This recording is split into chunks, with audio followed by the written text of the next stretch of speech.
Before we went to moon, we didn't know much about it. We didn't know what it was made up of, what was the atmospheric pressure, what was the temperature there, and so many more questions.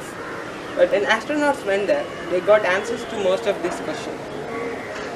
And they found out that most of the things they thought about the moon was wrong. So until we explore into something, we won't know everything about it. I am Brito. Let's explore this very useful aquatic plant, Lemna. You might have seen them in any ponds, lakes, or any still water bodies. They would have covered the surface of the water completely. At first glance, you would think that it is a polluted water body contaminated with algae. But you are wrong. It is not an algae, but an angiosperm, which doesn't contaminate the water body, but clean it. How? You see, in a water body, there are a lot of chemical waste. One of the most dangerous ones are ammonia, NH3. These chemicals come from the excretory waste of the aquatic life inside. The increase in these chemicals can easily kill all the fresh water fishes inside. But these lemnas absorb NH3 and change it into less harmful chemicals such as N2 nitrate and keep the pond chemically neutral. In this video, you can see that water of the pond containing these lemna is very clear.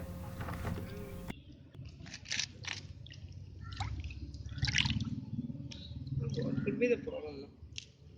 Not just that, lemna is a major food source of many fishes living in the water body. Lemnas are very rich in protein and fat, which makes them a perfect diet.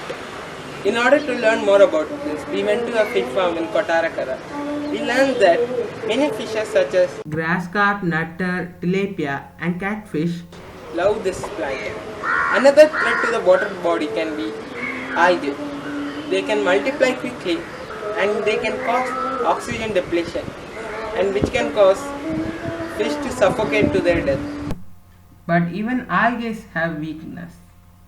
They need sunlight to do photosynthesis.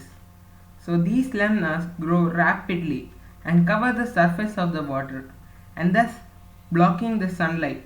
Without sunlight, these algae won't grow in these water bodies. At first when we saw these lemna, we thought they are pollutants, but in fact they are anti-pollutants. Thus it is very important to explore and understand something before making any false statements.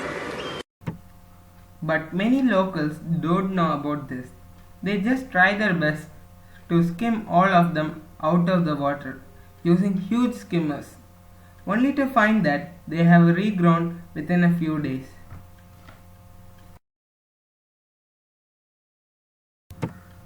These lemnas reproduce by seeds and vegetative propagation, but mostly they reproduce through vegetative propagation. Unlike the ordinary leaves of most plants, lemnas contain buds from which more of them can grow. Their leaf-like structure is also called fronds. New fronds emerge through slits in the side of their parent fronds. Until they are mature, daughter fronds remain attached to the parent fronds. So now that you understood the importance of lemna, I suggest you pass this on, because the next best thing to do other than learning is sharing what you've learned.